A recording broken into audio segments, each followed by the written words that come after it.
l'abbaye de Saint-Savin. Construite à la fin du XIe siècle, son église est ornée du plus vaste ensemble de peintures murales. Un véritable trésor qui, depuis 1983, est inscrit au patrimoine mondial de l'humanité. En 2003, des travaux d'aménagement furent entrepris sous la direction des monuments historiques. Il fallut alors revoir tout le système électrique. Un vaste chantier, avec des consignes très strictes imposées par le commanditaire.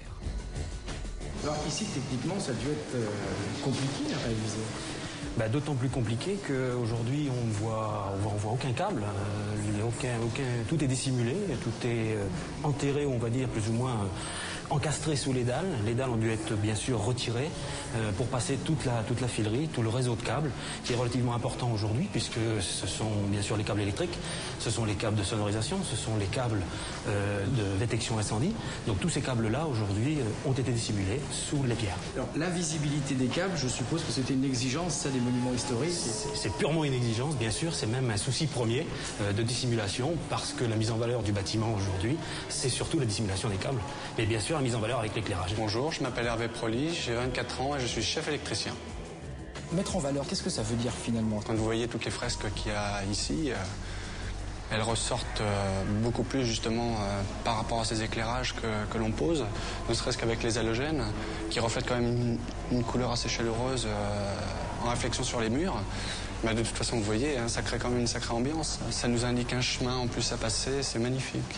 C'est un petit peu comme un sculpteur, on sculpte la lumière pour... Oui, on fait des percements de façon... dans la pierre, en allant tout doucement, comme celui qui va sculpter, il faut qu'on respecte la pierre. De toute façon, dans tous les bâtiments, on est obligé de respecter les matériaux que nous avons. Et on les bichonne au maximum, justement, parce que imaginez si on venait en casser une, à remplacer, ce ne serait pas évident. Et d'ailleurs, après, quand justement on a travaillé sur ces pierres-là, on les reconnaît. On sait exactement comment c'est dessous. On connaît tous les cheminements. C'est le petit côté secret que nous on connaît, que les gens ne connaîtront pas. D'une manière un petit peu familière, est-ce que quelquefois on se prend la tête Oui, heureusement. Je dirais c'est presque l'objectif de se prendre la tête. De toute façon, on n'a pas le choix. On est obligé de dissimuler tous les câbles, de dissimuler même les appareils d'éclairage, mais il faut que le rendu soit là. Donc c'est quelque chose qui est sympa bien sûr à faire, qui est très valorisant et aujourd'hui qui intéresse bien sûr beaucoup nos jeunes par rapport à ça, puisque ça sort du métier classique effectivement de l'électricité, de la maison individuelle ou par exemple de la grande surface commerciale ou autre chose. C'est quelque chose qui sort de l'ordinaire.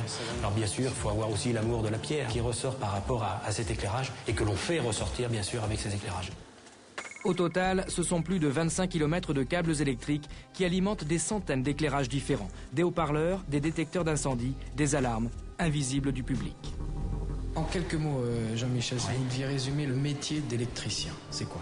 Je dirais donner vie à l'ensemble de notre entourage, de nos bâtiments, de nos sites, donner une lumière supplémentaire par rapport à tout notre environnement. Et nos jeunes que l'on fait travailler aujourd'hui sur ces sites-là, en général, en tirent un souvenir et quelque chose d'extraordinaire, quoi.